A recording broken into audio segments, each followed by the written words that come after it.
What is Rotary? We're a network of people like you. In fact, we're the original social network. More than 1 million of us live just about everywhere you can think of. And we mean everywhere. We get together to exchange ideas, grow our businesses, and make new friends. We volunteer to help our own communities or someone else's. We're right around the corner. Come join us. The name is Rotary. Rotary International. You're welcome.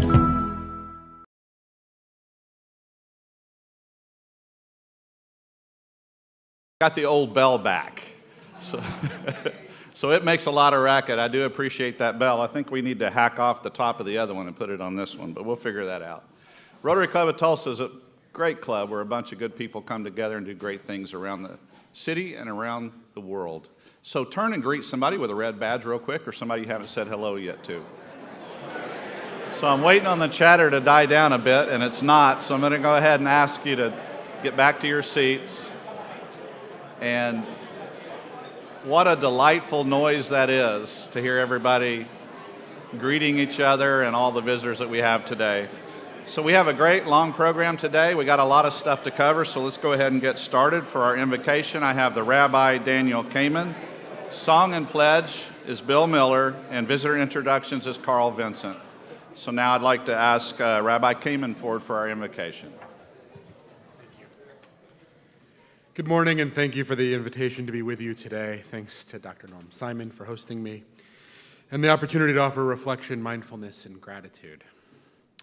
On days like today, in cities like ours, at moments in history like this one, compassion, fellowship, and connections that work towards a common good are especially needed. Last night after dinner with friends, we took a walk around their neighborhood. Dusk was setting in and the warm glow of a June day in Tulsa had faded. I've lived here for nearly 4 years, but last night I saw something I never before had seen. Neighborhoods have a way of seeming unremarkable until you are able to truly take in their essence. A brief stroll led us to the entrance of a park, and at that moment I breathed in a refreshing scene. Unfolding before us and our dogs was a sight of young mothers pushing strollers, engaged in deep conversation, a group of boys playing soccer, another playing basketball, families picnicking to celebrate a birthday. Last night our city was alive in Kendall Whittier Park, and all of this was happening in a seemingly organic way.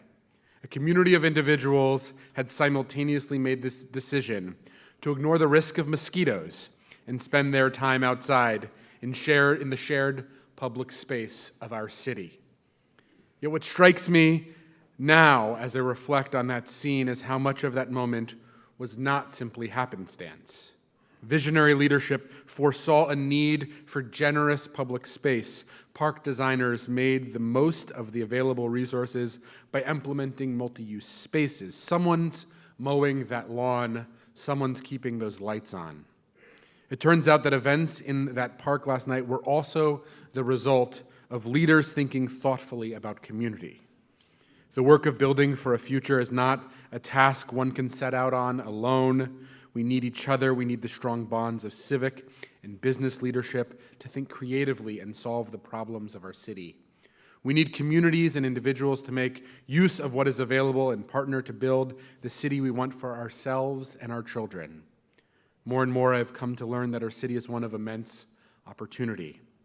We don't live here for the oceanfront views or the world-class skiing in our backyard.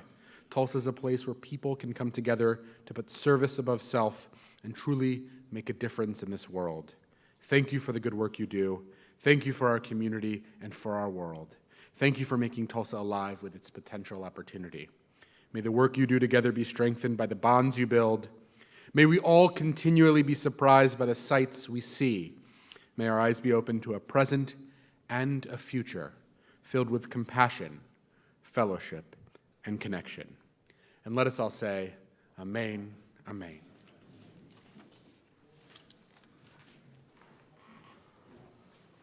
Let's sing America the Beautiful, followed by the pledge.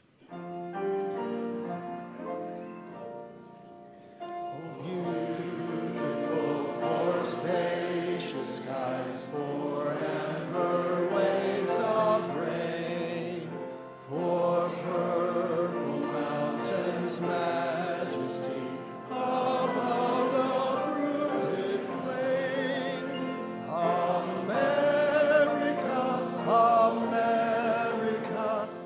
shed his grace on thee, and crown thy good with brotherhood from sea to shining sea. I pledge allegiance to the flag of the United States of America and to the republic for which it stands, one nation under God, indivisible, with liberty and justice for all.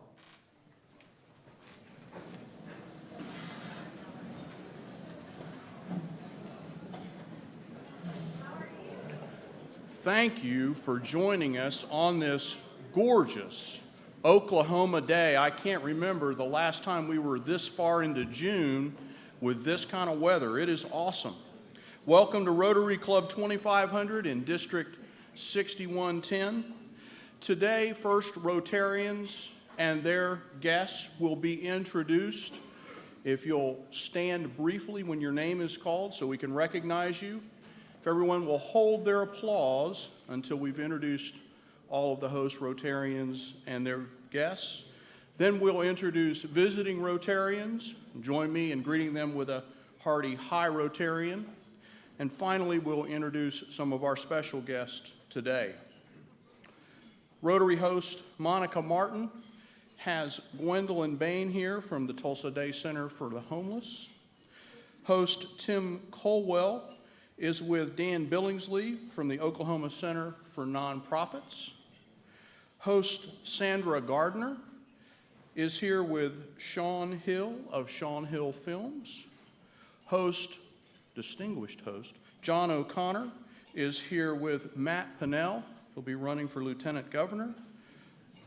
Christine Spurlock is hosting Jeremy Pilcher. Thank you for joining us today.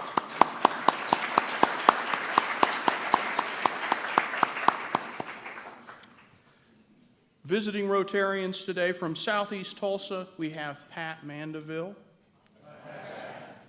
From Oklahoma City Club 29, we have Marnie Taylor. And from Southside Tulsa, our favorite Ben Gorell is joining us today. Our special guest today, I'm just going to go through the organization and the names of the Rotarians and their guests for that organization. These are folks that are here for the celebration of our donors and grants today. Oklahoma Center for Nonprofits, Daniel Billingsley, Mandy Fair, and Marnie Taylor. Soup Kitchen at Bethel, Carolyn Phipps, Pastor Malcolm Phipps, Elder Sheila Barnes. The Lindsay House, Diana Morrison, Tiffany Egdorf, Bonnie Laback, and Shora Woosner, along with Nicole Eddy and Marianne Emmons. Iron Gate, Carrie Henderson, Tori Lieberman. Dayspring Villa, Gary Davis and Kendra Hollenbeck. The YWCA, Vanessa Finley and Lindsay Jordan. Joining us today for the Jack Mandeville Memorial is Patsy Mandeville, Jean Mandeville, Carrie Cole, and Pat Mandeville. Thank you for being with us today.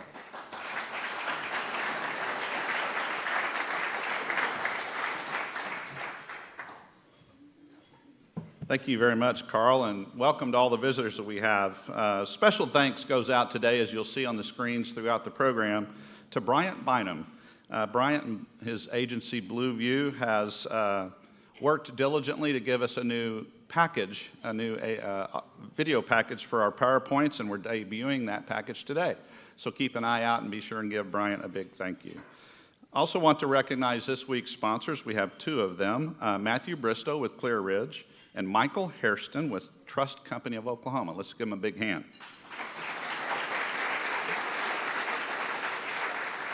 In addition to our sponsors, we have lots of people that help put this program together, and more so on a week like this as we're coordinating all of our nonprofits. So their names are on the screens. Let's be sure and give them our acknowledgement as well.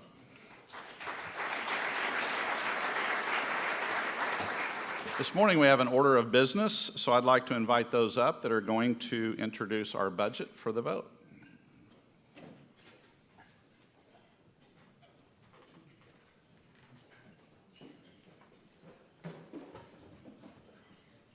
All right, thanks everyone. So we've had the budget on the table last week and the week before that. After the meeting, the past couple of weeks, plus in the interim, we've had some questions and things to clarify, but all of which have resulted in approval of the budget as it stands. But this is the opportunity for any last questions that people may have had for the budget. Seeing none, I'll ask for a motion to approve the budget as it was represented. Thank you. Second? Second. All in favor say aye. Aye. All against? Thank you very much. Matthew's not quite as brave as I am. I said all those opposed stand and do the cha-cha, but we didn't get that in there. We have some red badge introductions today, some of our newest members. I'd like to invite David Wagner forward and also John DeBar with their new members. While they're coming up front, I want to give a second special acknowledgement to John DeBar for doing the new member orientation. Thank you, President John. Justin Jones is a South Central Development Officer for Wycliffe Bible Translators. He most recently was the gifts manager for the Community Food Bank of Eastern Oklahoma. Justin holds a master's degree in nonprofit management from Eastern University and a communications degree from the University of Arkansas. Justin has lived many places around the world, including Singapore, Kuwait, China, which all have given him a great admiration and love for the nations. He and his wife, Shelley, both grew up in Tulsa here and have been married for 13 years. They have one daughter who is adopted from Bulgaria. Justin is very excited to join the Rotary Club of Tulsa and is looking forward to giving back to the Tulsa community. An interesting story about Justin and getting to know him a little bit more. Justin once rode a Tibetan horse in the foothills of the Himalayas. Well, actually, it was a pony, and he was being led by a short Tibetan man on foot with Justin's own feet dragging behind. But since he's becoming a Rotarian with a duty to uphold the four-way test, he promises that this is a true story and not a tall tale about a short horse. He didn't write that, I did. Justin, I'd like to present you with the four-way test, your red badge, and with your Rotary pin. Now, please join me in welcoming our newest Rotarian, Justin Jones.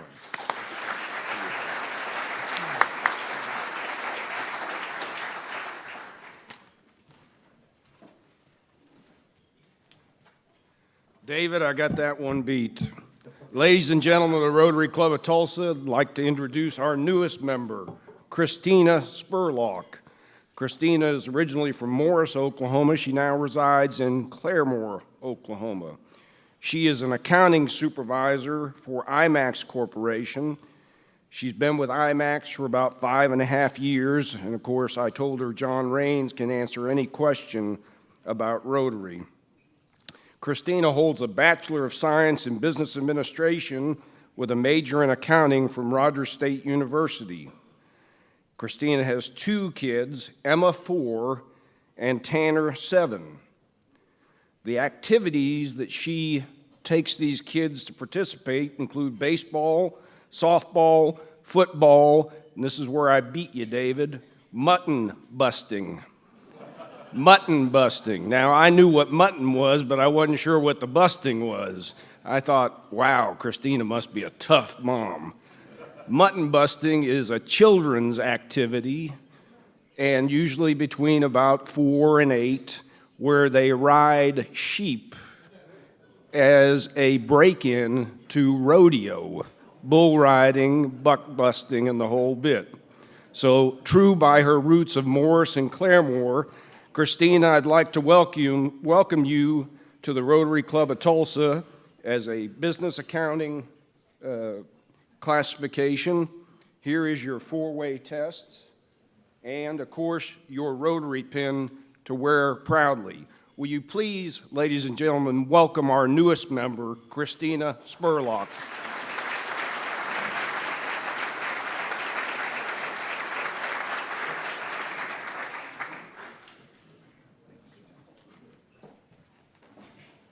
Thank you very much. I saw mutton busting and decided that John DeBar could do a good job with that. He's got the ranch in Sand Springs, as he calls it, and probably has a mutton or two over there in the stables. So welcome very much, Justin and Christina, to the Rotary Club of Tulsa. We're so glad you could be here, and especially on a day like this. I'd like to call forward Matt Davis now for a memorial resolution for Jack Mandeville.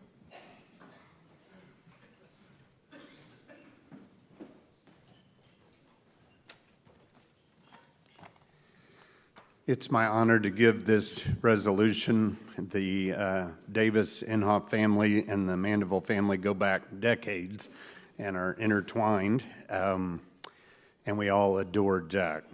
Jack Lee Mandeville was born December 22, 1924 in Houston, Texas, to Percy Rook Mandeville and Mary Elizabeth Happy Eckerly.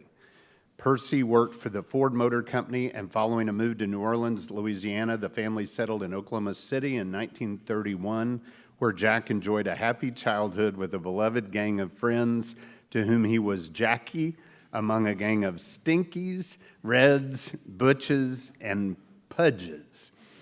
Jack graduated from Classen High School in '42 at 17, attended 2 semesters at Texas A&M before turning 18, and hitchhiked to Houston to join the Navy. He was sent to Navy V-12 program at the University of Oklahoma, where he received a BS in mechanical engineering. Following graduation, he was sent to Cornell University for Midshipman School, OCS, and commissioned as an ensign. Jack served aboard 2 troop transports, APAs, in the Pacific before being discharged and returning to OU for postgraduate studies in accounting and business law. He was a member of Phi Delta Theta fraternity. After a New Year's Eve spent doing inventory at a drugstore, Jack decided accounting was not for him. The happiest guy he knew was selling insurance for Travelers Insurance. So he took a job with them in 1950 and was sent to the home office in Hartford, Connecticut. From Hartford, he was sent to Kansas City, Missouri, where in due course he met and married Patsy O'Dowd in 1953. A transfer in '54 brought them and their young son, Patrick, to Tulsa. By 1960, when Jack was invited to purchase an interest in a then small insurance agency called Rich and Cartmill, their family had grown to include Carrie and Mark. Along with his partners, his leadership, hard work, and vision helped grow that small agency into a respected leader in the insurance industry, employing over 150 people with offices in 4 states. Jack maintained an active presence in the insurance industry throughout his career, serving on numerous boards, teaching classes, and serving as president of the Independent Insurance Agents of Greater Tulsa, the Oklahoma Association of Insurance Agents, and the Northeastern Oklahoma chapter of Chartered Property and Casualty Underwriters. Jack believed in giving back and supporting his community, whether that community was his church, his industry, his interests, his children's schools, or his city. Jack and Patsy were active members of Christ the King Catholic Church for 55 years. He was a member of the Downtown Tulsa Rotary Club for over half a century, served on the board of Marquette School as well as Bishop Kelly High School, where his stewardship of their finances preserved the financial integrity and helped families pay tuition incrementally. Patsy and Jack were placed in the Bishop Kelly Hall of Fame for their contributions to the school. He showed his love of the arts by supporting the Tulsa Ballet, Tulsa Opera, Gilcrease Museum, Philbrook Museum of Art, the Symphonies, and Tulsa Town Hall. Jack was a lifelong student of history, philosophy, and literature, and could quote hundreds of poems from memory. His sole nod to a midlife crisis was a blessedly brief fling with Scottish bagpipes, subsequently replaced with running. Jack took up running in his late 30s and for decades could be seen on many side streets and major thoroughfares, cap on, head down, regardless of weather, logging mile after mile. He and 2 fellow enthusiasts founded the Tulsa Running Club to help grow the sport. Jack was a man of many virtues: self-discipline, tenacity, dedication, prudence, justice, fortitude, faith, hope, and charity. These virtues stewarded him throughout his life and enabled him to meet life's challenges and adversities, such as the debilitating stroke in 1999 that left him partially paralyzed for the rest of his life, and the loss of his beloved son, our beloved Rotarian Mark, from ALS in 2010. Jack did not feel sorry for himself or quit living a full and joyful life. He had developed a passion for oil painting in his 60s, and following the stroke, taught himself to paint with his left hand. He continued to exercise and travel, read and study, until the ability to do those things slipped away. He never lost his love for his God, his family, or life, and leaves a remarkable example of a life fully and remarkably lived. Jack is survived by his wife of 64 years, Patsy, his children, Patrick and his wife, Jeannie Mandeville, Carrie Cole and her husband, Mike, and daughter-in-law, Melanie Mandeville, as well as his grandchildren, Kara McIntyre, Dave, Mike and Netta Mandeville, Hannah and Margaret Cole, Haley Cole Lewis, Mallory, Mary, Molly, and Madeline Mandeville, and 4 great-grandchildren, Ellie and Gus McIntyre, and Harper and Susanna Lewis. I ask that you stand for a moment of silence in the memory of Jack Mandeville.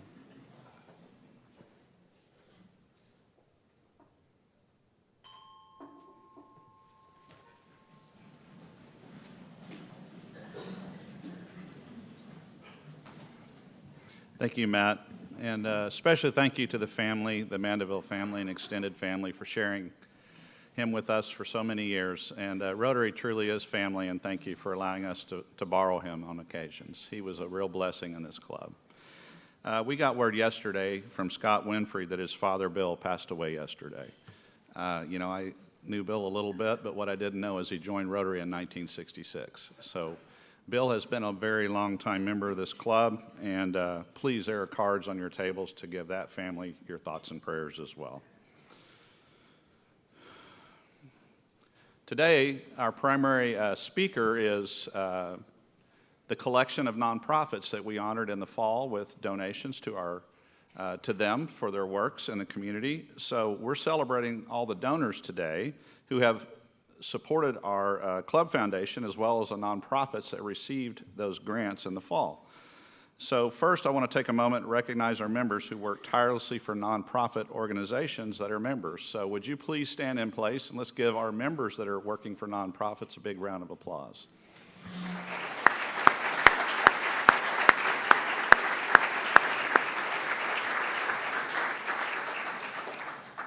We're going to have these nonprofits that we're recognizing today come in groups of 2, and I'd like to ask Carolyn Phipps and Marnie Taylor to come forward first.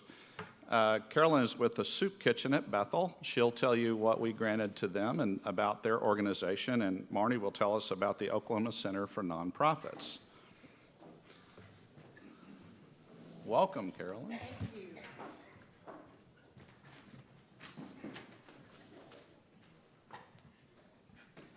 To take this down about 3 feet so you can hear me. Greetings, Rotarians. Okay, great. I would like to tell you, it would take more than 3 to 4 minutes, so I condensed it to 3 sheets. And I'll read really fast so that I won't overstep. The Soup Kitchen at Bethel is very thankful for the generous gift and grant that you gave us, which is $4,400. And I hope that was okay to let you know that. And this was to purchase industrial kitchen appliances, which consist of a sink, a refrigerator, a freezer, a 3-part sink, and an ice maker. Did I mention the 6-part stove, industrial stove? Okay. On March the 30th of 2016, a tornado damaged our church at 1365 East 46th Street North on a Wednesday night when 7 of us were in the building, and that was an experience to remember. But we were all safe, not one scratch. Before the tornado, the Soup Kitchen was serving 100 guests per month. With your wonderful and much appreciated gift, we believe and projected that we will do twice the amount for our guests, and I'm very excited about that. Also, with the industrial appliances, we will be capable of purchasing more food and serving more guests. We will make fewer trips to the Oklahoma Food Bank, and that will help us save gas. We will be able to store more perishable food items in the new refrigerators and freezers. Food will be maintained at its ultimate freshness and with the more efficient appliances that you are making available for us. There will not be a need to constantly purchase ice for keeping our food items cold. And more importantly, most importantly, we will be able to serve more guests and their family members. And again, that's very exciting to me. Preparation time will be much less on a 6-burner stove as opposed to a residential 4-eye burner stove. And tell you, I have learned to cook 2 turkeys at one time in my home oven. Our guests will be served quicker because we will have more available appliances that are more user-friendly and more industrialized. The equipment will be more sanitary, and cleanup time will be faster. Cross-contamination in the refrigerator and freezer will be greatly reduced because of the sections that will be in each unit. We will meet the quality standards of foods. We will be more effective in our kitchen space with the new equipment. We had 4 stand-up refrigerators. Again, they were residential. And they were not energy efficient at all. So this caused our utility bills to increase tremendously. And with your generous gifts, those utility bills were greatly decreased. And I do want to thank you so much for that. I really applaud you for that. The Soup Kitchen at Bethel realizes the North Side is a food desert. And we are committed to serving anyone in need of food. And we are especially tenderhearted when it comes to the children of the community. And we are well aware that they must receive nutritious food in order to thrive in their communities and become more responsible adults to help their community thrive. We also have a community service department at our church for the distribution of food and food baskets along with clothing.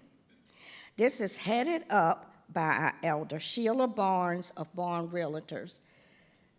Sister Barnes, if you would stand and just wave your hand. I know we've all greeted each other, but thank you so much for coming because we work together. Now, I hope Richard and Bill are in the audience. If you are, just raise your hand.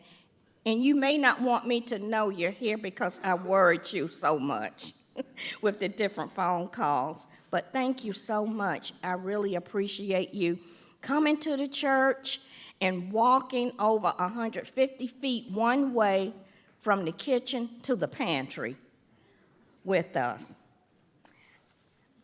My time is running out.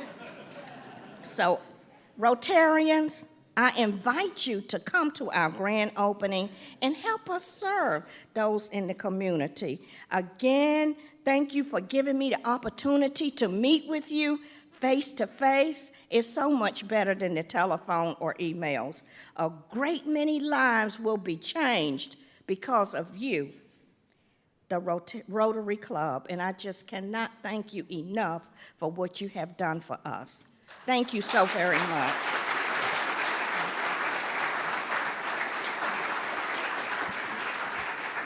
You know, it's hard to top that, and that's the work we do every day at the Oklahoma Center for Nonprofits. I'm Marnie Taylor, and I have the privilege of serving as the president and CEO of the organization that is really the umbrella organization for all the great organizations that you're going to hear about today, or those of which you serve on their boards, or many of you, as have been recognized, work at nonprofits in Oklahoma. Many of you, I may be a recognizable face. I had the privilege of being the speaker at Rotary a couple months ago, and you got to hear all about how big the nonprofit sector in Oklahoma is, and all about the activities of the center. But for those of you who weren't here, I do want to remind you, for 36 years, the center has been serving every nonprofit in the state of Oklahoma. And that can be the nonprofit that meets around somebody's kitchen table, or the Red Cross, or the Salvation Army, or a large organization that covers the entire state. We have the privilege of helping nonprofits every day. We do advocacy at the Capitol, and that alone could be about a 30-minute presentation about what happened at the Capitol this year. But we were out there fighting for the rights and the privileges of nonprofits. We teach and we consult every single day. We're a helpline to thousands of nonprofits, and we take calls day and night from nonprofits or board members that are in need. I especially want to thank our board members who serve in this Rotary Club.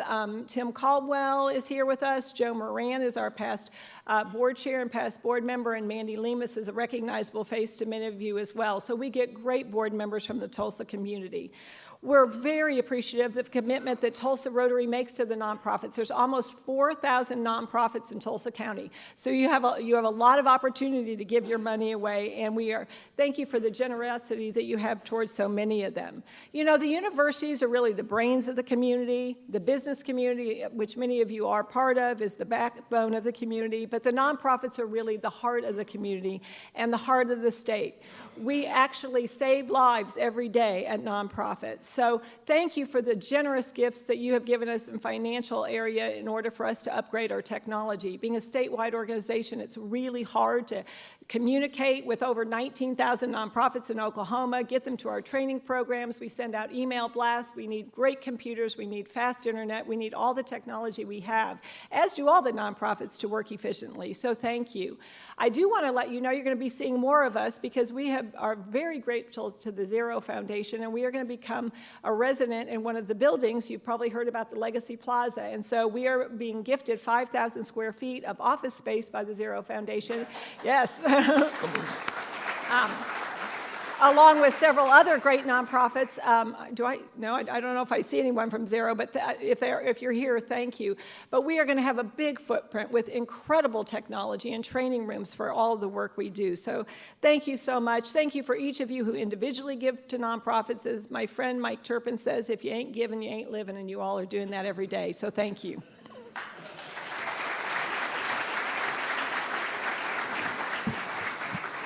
Thank you very much, Carolyn and Marnie. So now I'd like to hear from Class 3.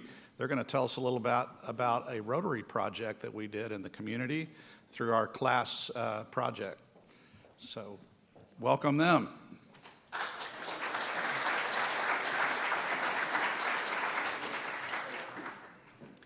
Hello, everyone. I'm not sure if we've got slides up for this. My name is Sydney Marcellus, and this is Sarah Lorenzen.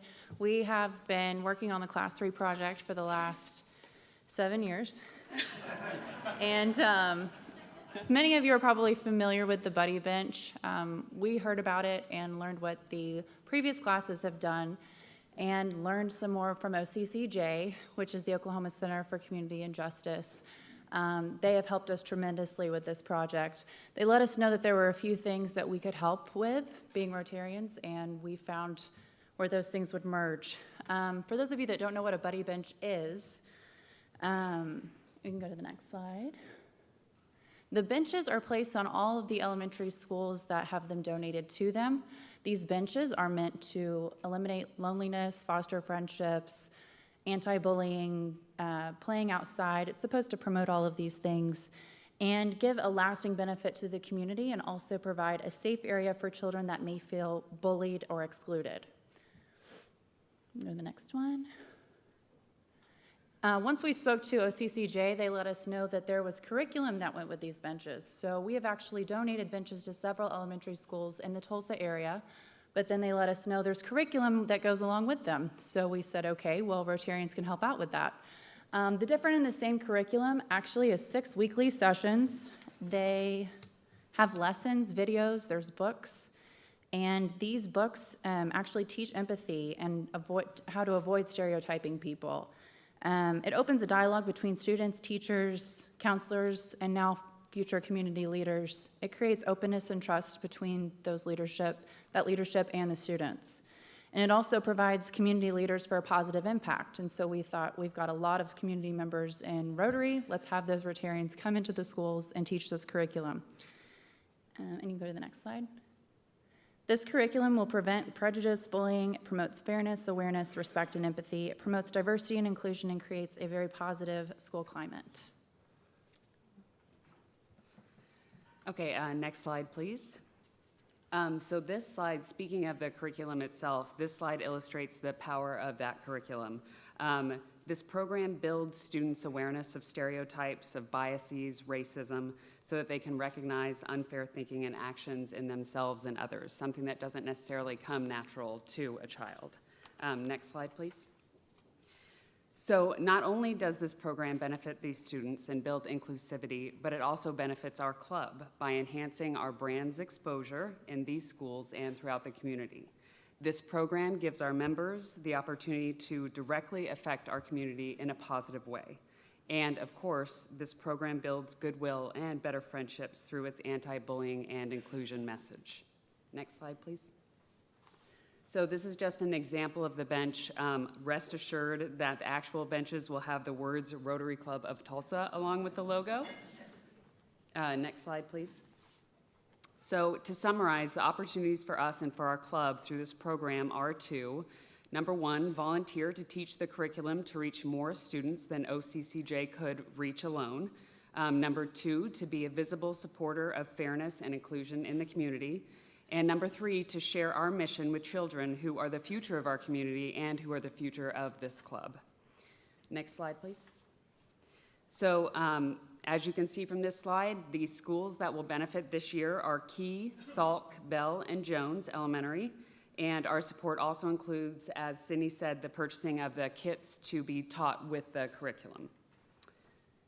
And I believe, let's see, one more slide. Okay, so this is just another recap, the financial benefits, the 4 benches and 3 kits. Thank you very much, Rotary Foundation. The additional implementation, so actually to get the benches placed at the elementary schools, that's volunteer driven, so there's no additional cost there. And the benches are basically a one-time payment and again gives our brand that great exposure at these schools for teachers and students and parents. And we're getting to do what we love to do, which is impacting our community in a positive way, building great relationships with these kids so that they can pass on these relationships with others and improve our city for the future. So thank you very much.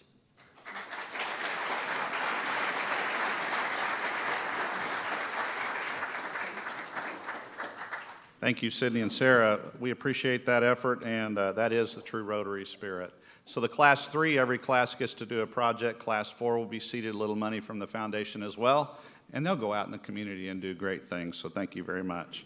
I'd like to introduce our next 2 sets of recipients, and that is Tiffany Egdorf and Nicole Eddy with Lindsay House, and Gary Davis with Dayspring Villa, and we'll start with Tiffany. As she hobbles up here quickly. You got out of your walking. Out of my cast. All right. So I can't believe you volunteered to do this big walk after that. Okay, thank you so much. So you could stand in place and do the cha-cha. Okay. I could, actually, yes. Yeah, see, what you don't know is that I used to compete in ballroom dancing, so I definitely can do that when that foot's better. Boy, I feel the difference of being in flats. So I am Tiffany Egdorf, and I have the privilege of being the president and CEO of the Lindsay House. I've been with this organization for a little over 6 years.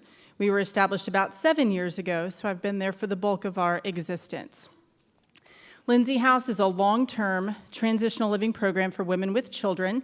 We focus on critical life skills and financial literacy skills, a philosophy that if you can't manage your resources, and many people have not been taught how to do that, but if you can't manage those, then you can't sustain your independence, much less gain your independence as a single mom. And so that's primarily what we do. I could talk forever and ever about the specifics. However, my incredible staff is here. You're going to hear from Nicole.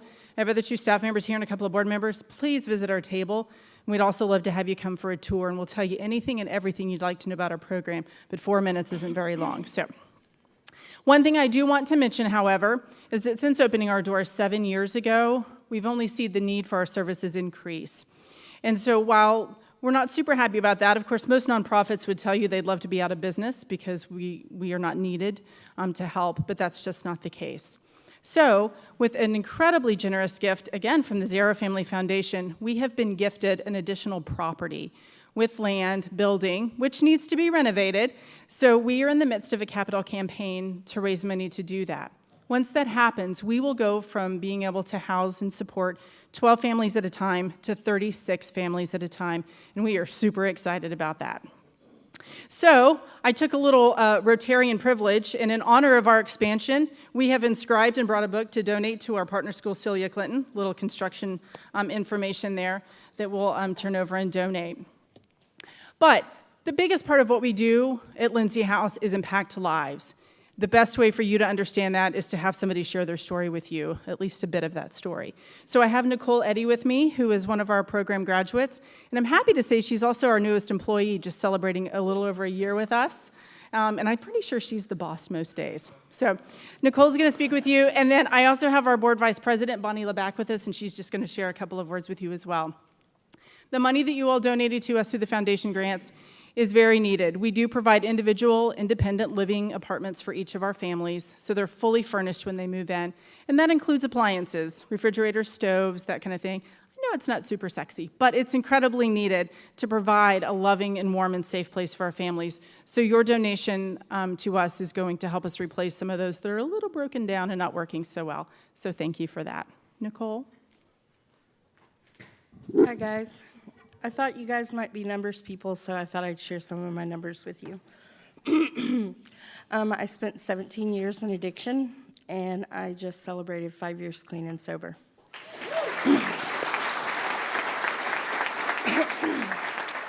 In the 725 days I spent at Lindsay House with my girls, I paid off in debt over $4,575. I saved over $5,447, and I did all that on a $9.50 an hour paying job at less than 32 hours a week. Upon leaving the Lindsay House, I bought my very first home. And then last year, Tiffany offered me a job.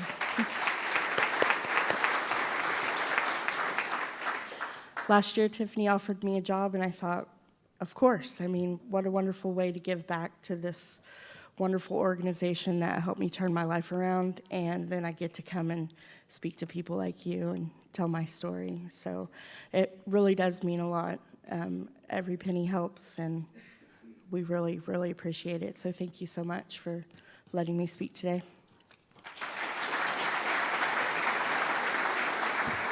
As Vice President of the Board, I just want to extend our deepest gratitude. Thank you so much. It's stories like that that really speak for themselves, and being a part of the board and participating in such a worthwhile endeavor in this community, these 12 families that are gaining sustainability, and the appliances, having a home base that works well and is clean and is a place to return to and to bring their families forward from is so important. Thank you very much.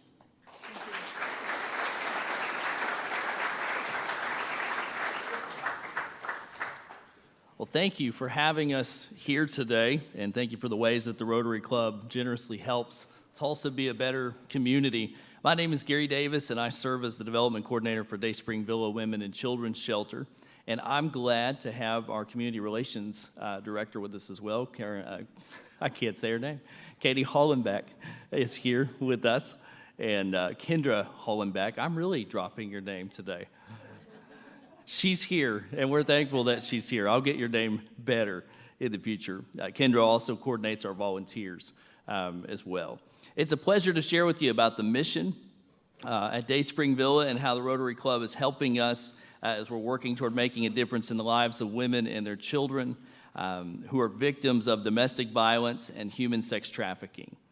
Dayspring Villa began in 1980 in a vacant church near the downtown area of Tulsa, and in 1995 we moved to our current location in Tulsa County near Sand Springs. Since our opening date, we've helped over 14,000 women and children, and we're the only faith-based shelter in Oklahoma to be certified by the Attorney General's office to provide shelter and social services to victims of domestic violence and human sex trafficking. In 2016, we helped 135 women and 94 of their children. Our guest stay averaged 103 days, and unlike most shelters in the whole nation, we do not limit the number of days that a woman and her child can stay with us at Dayspring Villa. Last year, we were excited to add to our 2 programs an on-site mental health program with counselors who are certified and licensed, who provide immediate access to trauma-informed therapy and substance abuse recovery services. You'll notice the second slide here. More than a year ago, we began to consider how we could improve the appearance of our parking lot and front lawns. As precious women and children arrive at our building, they're often carrying just a single bag of their belongings and often have visible signs of abuse.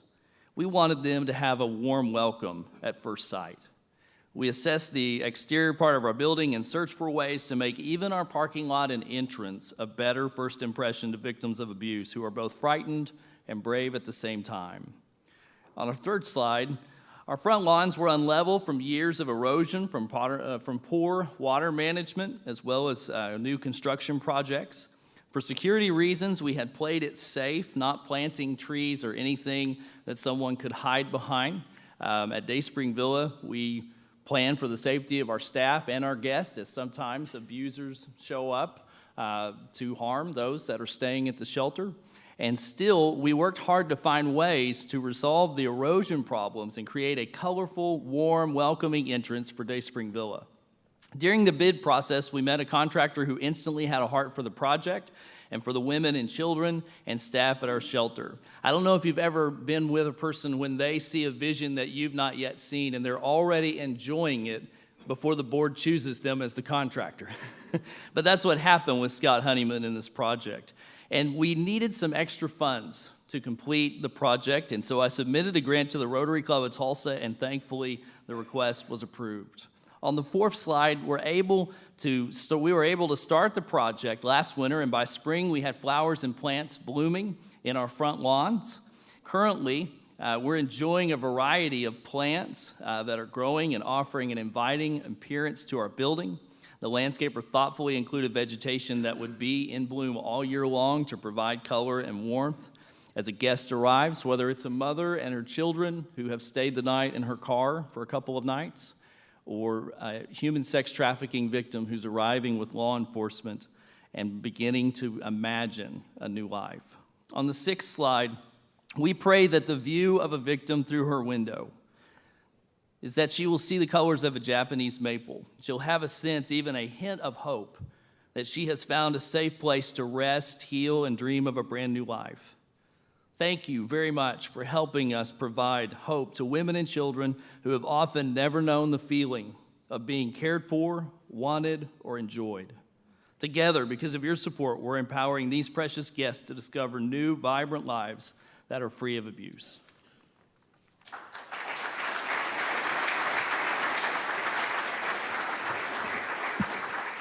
Thank you very much, Tiffany and Gary and Nicole. At this time, I'd like to call up our last 2 recipients. Vanessa Finley is here for YMCA, and Carrie Henderson and Tori Lieberman with Iron Gate. So if you all make your way forward, thank you. We'll start with Vanessa with the YMCA. Thank you. You're welcome.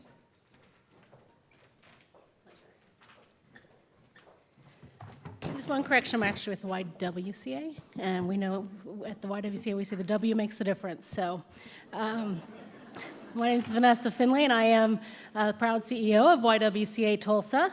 And thank you so much for your generosity for supporting our efforts as well. YWCA is on a mission to stand up for social justice, help families, and strengthen communities. Each year, we create real change in the lives of more than 22,000 women, men, and children through our direct service programs, while we also focus on advocacy efforts to help us to fight to reduce disparities in wellness, wealth, and education for women and immigrants and their families. Our work begins with a focus on empowering and advancing women. This work is further strengthened by recognizing that if you truly seek to empower women, you must have a commitment to empowering all women. And that is why racial justice is another core component of our mission of eliminating racism, empowering women, and promoting peace, justice, freedom, and dignity for all. Infusing the ideals of YWCA's mission, we directly serve the Tulsa community through two primary program areas. Our immigrant and refugee services reach 12,000 to 13,000 newcomers each year here in Tulsa by providing English language classes, citizenship courses, immigration legal services, job placement, naturalization services, wraparound social service management for refugees, and translation and interpretation support throughout the community for other organizations as well. Our health and wellness programs support more than 8,000 women, men, and their families by offering year-round fitness and aquatic programs at 2 locations, a community garden that provides fresh produce for the residents surrounding our east location, and partnerships with dozens of organizations providing health screenings and education classes. So through reducing barriers and promoting health education, we help women and their families pursue a healthier quality of life. The grant that YWCA received from the Rotary Club Foundation will be applied to a capital campaign to address needed upgrades in safety and accessibility at our Patty Johnson Wilson Center, which is our Midtown Wellness Center located at 19th and Lewis. And frankly, it gets better because your grant will be matched dollar for dollar through a challenge grant from the Patty Johnson Wilson Foundation. So we're doubly grateful for your support. I do want to tell you a little bit more about our health and wellness centers because that's what you're really supporting. Our wellness centers are not just gyms. They are gyms with a mission. YWCA is not merely a gym for the athletically proficient. It is a movement to combat the wellness disparities that plague Oklahoma.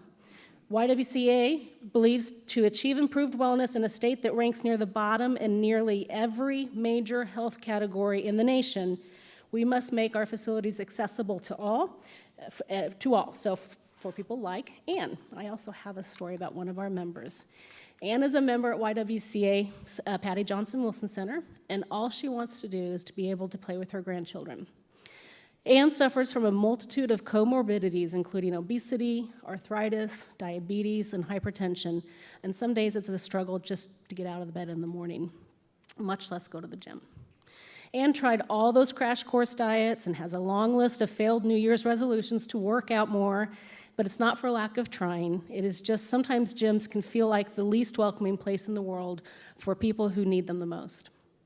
But when Ann found YWCA, a place where women and men who aren't bodybuilders and supermodels can go to feel like they're not alone in their fight for their lives.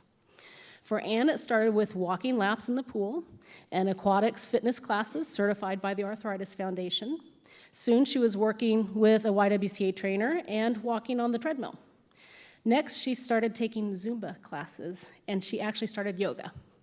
So now, it is not uncommon to see Ann going for a bike ride around the neighborhood with her grandkids, and her doctor says she may soon be able to stop relying on daily insulin injections to manage her diabetes. That's pretty incredible. Instead of being unable to get out of bed, Ann is usually one of the first people in the gym in the morning and has become part of our YWCA family. And this is what the Patty Johnson Wilson Center is. It's not just a gym. It is a community of people working towards a goal to reverse the health disparities that plague Oklahoma and make sure everyone has a place they can feel welcome and supported for their own path to a greater wellness and quality of life. Last year, YWCA had a complete architectural assessment completed on Patty Johnson Wilson Center, which is a building nearly 20 years old. And they actually identified over $1 million in maintenance, repairs, and upgrades that were going to be needed over the next several years. So from this architectural assessment, we identified $250,000 worth of items that were essential to the safety and accessibility of our members at the Patty Johnson Wilson Center. The campaign is focused specifically on upgrading the building to meet new ADA requirements and to address equipment and physical maintenance needs to ensure that they do not become safety issues that could put our members and staff at risk. So with the Rotary increased support will help the Patty Johnson Wilson Center continue to evolve and change to meet the needs of all members of the community and provide a community center that is accessible and inclusive of all people. So we are very, very grateful for your support. Thank you.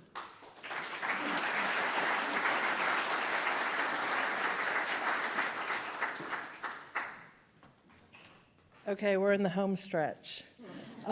Good afternoon. I'm Carrie Vesley Henderson. I'm the new Executive Director of Iron Gate, and this is Toy Lieberman. She's our Marketing and Volunteer Coordinator, and we're delighted to be here today. Let me start by telling you about the mission of Iron Gate. It's simple. We feed the hungry of Tulsa every day. We call those who eat with us our guests because we invite them to eat with us. Our philosophy is we are all guests on this earth, and guests treat each other with kindness, courtesy, and respect. Hunger is what you feel when you don't have enough to eat. Food insecurity is the set of circumstances that prevent your access to food. Oklahoma is one of the hungriest states in the nation. 1 in 4 Oklahoma kids are at risk of going to bed hungry. 16% of Tulsans are food insecure. 1 in 6 Oklahoma seniors struggle with hunger. At Iron Gate, we have 3 programs that help alleviate hunger and food insecurity in Tulsa: our community meal, grocery pantry, and kids pantry. The community meal serves a nutritious home-cooked meal every morning from 8:30 to 10:30 a.m. We average 640 plates every day. Last year, 233,000 meals were served. The grocery pantry provides a self-service grocery bag of basics and fresh produce with no required documentation. Guests can receive grocery assistance from our pantry once a month. We provide grocery assistance to approximately 300 households a week. This equates to 14,524 bags last year that fed 42,260 people. Our newest project is the Kids Pantry, which distributes a Ziploc bag of kid-friendly, healthy snacks to every youth served by Iron Gate, either through the grocery pantry or at the community meal. We gave out over 17,000 Ziploc bags last year. How can you get involved? 1, by donating. And thank you, Rotary Club of Tulsa Foundation, for your grant that will provide funds for a freezer and a steam serving table. You can volunteer, contact Tori, and you can become one of our 3,800 volunteers last year that clocked over 9,000 hours of service. By hosting a food drive, we always need pantry staples such as peanut butter, chicken, tuna, juice boxes, applesauce, granola bars, and always we need your paper and plastic grocery bags. We use over 1,000 a week. And fourth, we'd love to give you a tour and show you what we do every day, feed the hungry. Thank you again for your gift. You make it possible to do what we do.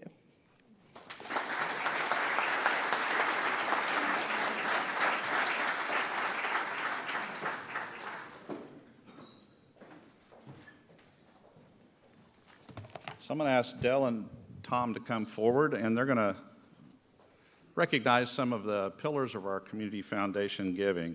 While they're making their way forward, I got to tell a quick story. I do know the difference between YMCA and YWCA. But I had a terrible fall this morning and hit my head so bad that I wasn't sure I could do the meeting. And Tom is my lefty warming up in the bullpen. I said, if I make a mistake, just pull me. So here I go.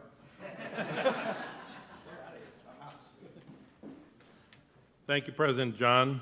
Twice a year as a club, we recognize those members who have either become foundation fellows or have risen by their donations to the next level that we recognize in our foundation program. So today we are here to do that, and Tom and I will read their names. And as we do so, would you please stand at your table and remain standing until we've completed your category, and then we'll all give them a round of applause. I don't know how many of these members are here, but if you are, please stand. The first 4 who have qualified at the fellows level, which is $500, Stephen Robard, Joe Roberts, Suzanne Gerstoff, and Matt Moritor. Please give them a round of applause.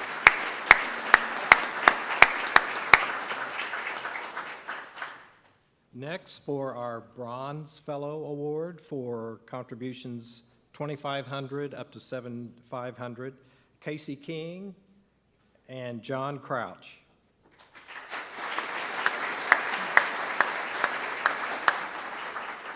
And for our Silver Fellow for $7,500 up to $15,000, Kathy Gurrell. Thank you, Kathy.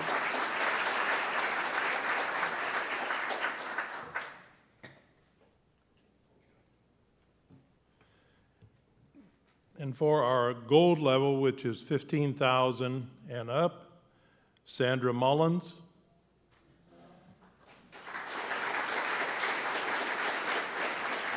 Tom Byers, I did think Tom is on the road today, and Jack McGluffy.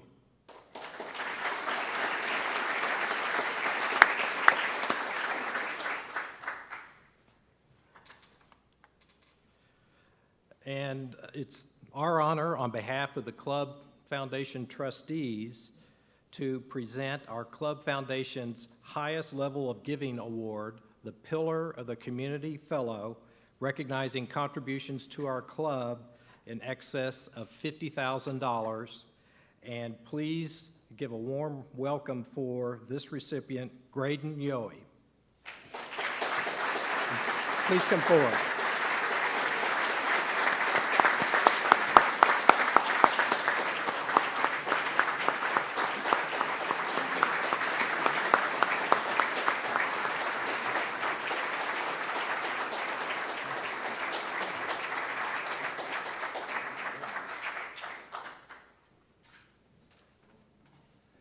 Thank you very much, and what an honor, Graydon. Appreciate it. Gene Martin, if you can come up shortly and give us an update on our giving to various groups through our Community Foundation. Actually, my part today was to correct the record a little bit. I'm here in two capacities. As a trustee, in your 5th year as trustee, if you don't screw up the first 4 years, then you're president in year 5. So I've got, today's the 7th, 23 more days. Whether I screw up or not, I'm out of office. So I'm here as the president of the Rotary Club of Tulsa Foundation. I'm also here, along with Casey King, as co-chair of the Henry P. Iba Citizen Athlete Awards, which is the major fundraiser for our foundation. Now, I've known for probably a couple of years that some of our numbers, and the biggest part of what our foundation does is not the dollars, it's not the numbers, it's the stories, it's the faces that we see. Make no mistake. But we all like to tell our story, do we not? As a past president of this club, other past presidents probably will share this, I've told this story in the last couple of years that when it comes to telling our story, we suck at it. Okay? Past presidents can say that. John has heard the story. He's had 2 programs this year about the foundation. He's brought the faces in to show us what we have done as a foundation. And Mike Holman, being a president-elect, doesn't use that phrase. His phrase is, we need to better tell our story. He has to be more politically correct. So what exactly is our story? Well, the Rotary Club of Tulsa started in 1915. We know that story well. Tulsa Boys Home was one of the very first big projects, along with First Presbyterian Church, started Tulsa Boys Home. For those of you, what's my number? 19 days from today, that will be at the 24th annual Henry P. Iba Citizen Athlete Awards. You're going to see 10 faces. You're going to see 10 young men who are residents at the Tulsa Boys Home. You're going to see 10 children who attend Celia Clinton Elementary, something that started in 1993. But for those of you who, by and large, look at our IBA programs, again, the major fundraiser, to tell our story, you're going to read things like, this is last year's program, the 23rd. The Rotary Club of Tulsa Foundation has donated more than $1.6 million to numerous projects. Now, the foundation started in 1972. This is the 45th year. $1.6 million. With your applause, are you proud of $1.6 million? Okay. And you should be. And you should be. This program also talks about the Nicaragua water well projects. You often see we've drilled 420, 425 wells. You read about the Celia Clinton Elementary. you read about Camp Enterprise. When you turn to the back of this program, it repeats some of that same information. If you go 1 year back, if you go to the 22nd annual, you'll read a statement in there that says, the IBA Awards has raised over $1.5 million. 2 years ago, $1.5 million. IBA proceeds primarily fund the Rotary Club of Tulsa Foundation, which has approximately $3 million in assets and uses only its earnings to support local nonprofits with an emphasis on projects benefiting young people. Well, ladies and gentlemen, I've got some good news for you. We don't tell our story well. This is the start of my research, which I'm going to hopefully complete by the end of June. And if I don't, I've challenged next year's Board of Trustees to finish it. When you take into account, first of all, our money comes from three sources. Back in the good old days, it came from interest on CDs. How many remember interest on CD? Okay? All those of you that are smiling are not in the banking business. All of you that are frowning are in the banking business. But that was the way the money was, well, donations came in, interest was earned, and money flowed out. Okay? Back in the good old days. Well, 2 years ago, we said in our IBA program that we only spend the interest on the earnings. That's not true. In fact, that hasn't been true for about 12 years. So it's incorrect. And I saw this, and I thought, there's got to be a better source of information. Well, I managed to pull out about 12 tax returns. I managed to find an IBA program that listed the first many years of the payments that we made, which back in those days were only for nonprofits. That's all we did. We didn't do a Camp Enterprise out of the foundation. We did it out of the club budget. On and on and on. So I'm trying to determine how much money has our foundation actually dispersed from 1972 through the end of last fiscal year, which was June 30 of 2016. Now, if you're proud that it was 1.6 million and some other stuff, I can stand here and tell you that the number is at least $5.2 million.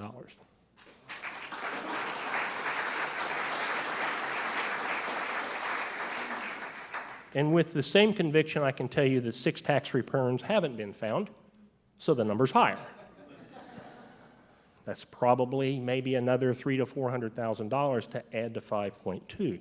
I can tell you that these not-for-profits that received their money this year, that's not in the 5.2, because notice I said June 30 of last year. I know the foundation gave the club this year $134,000 to distribute to Camp Enterprise, not-for-profits, above and beyond, et cetera. And Casey and I can tell you that this year's IBA event will give another $29,000 on top of that. So right there you have another 150, 160, 170. This number of 5.2 is still too low. We have to do a better job of telling our story. Thank you.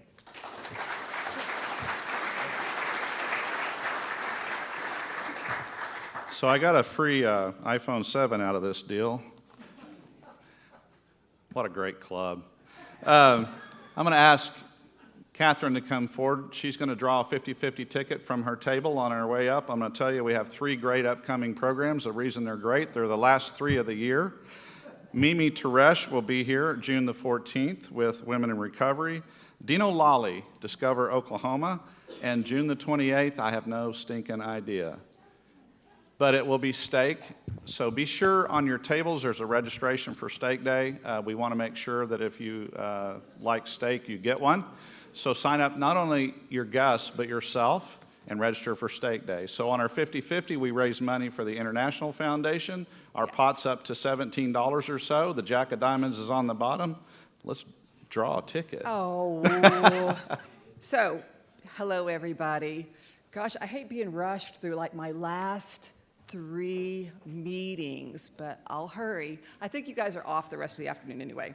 $385 is what we're going for today. So our winning ticket is or almost winning ticket, is 1756178.